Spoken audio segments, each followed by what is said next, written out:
喂，弊啦弊啦！我啱啱收到銀行電話喎，佢話我個戶口咧可能涉及可疑交易，我係咪俾人用咗嚟洗錢啊？我係咪即刻要揾律師啊？哦，咁啊冷靜啲，深呼吸。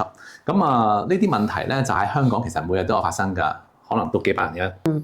咁不如我哋今日就用3分鐘時間拆解5個最常見、最實用嘅詐騙同埋洗錢問題啦，好唔好啊？咁啊快問快答，開始。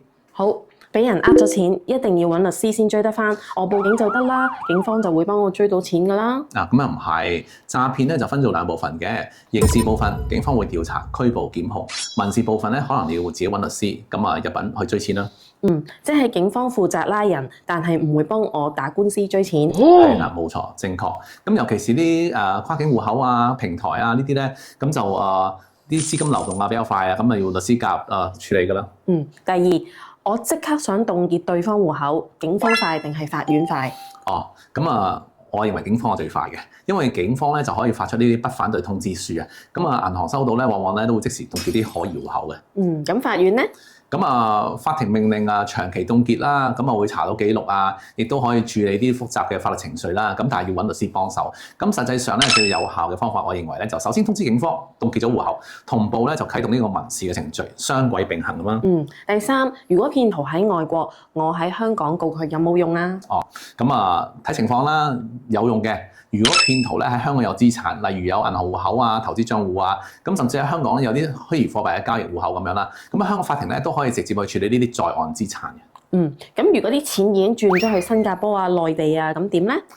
咁亦都唔好諗咧，就咁樣就冇得搞喎。因為其實咧就可以喺當地咧再啟動相應嘅法律程序啦，或者申請誠意同執行香港呢個判決嘅。咁啊，跨境案件咧通常都涉及多層中間人，唔同嘅司法管轄區，程序咧都會複雜一啲。第四，啲錢咧已經轉到第2、第3層戶口啦，咁仲有冇得救啊？法律上咧係可以追嘅，咁但係要考慮咧，譬如話時間啦、成本嘅增加啦，需要兩地嘅律師配合啊等等啦。咁即係唔一定值得咯喎。係啊，咁啊要睇金額啦，睇如果金額多，咁啊資金流向清楚，咁啊凍結亦都及時嘅話咧，咁梗係值得追啦。咁啊跨境嘅追討咧，梗係要諗清楚個策略先啦。咁成日聽人講披露令啊，究竟係咩嚟嘅咧？披露嘅命令咧係披露，其實咧係由律師咧向法庭申請個命令啦，要求銀行交出銀行戶口嘅資料啦、交易記錄啦、資金流向啦，或者係相關人士嘅身份資料咁樣樣嘅。咁呢啲資料咧係有助於追蹤資金嘅去向啦，咁啊申請凍結啦、確認責任咧都非常之重要嘅。咁費用咧？咁一般按時收費啦。咁追贓嘅案件咧，可能涉及唔同嘅層面啦，唔同多層嘅戶口啦，唔同嘅中間人啦，每個程序其實都係幾萬蚊開始啦。咁啊視乎複雜性。咁補充2條最重要嘅問題啦。如果我懷疑自己被呃，但係錢又仲未被轉走喎，而且咧可以即刻就可以做嘢。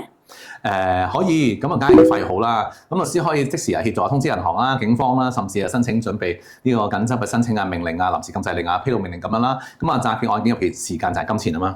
咁如果我唔肯定要唔要打官司，律師可唔可以先幫我睇下咧？梗係可以啦，有經驗嘅律師咧就會先幫你根據案情咧做個初步分析。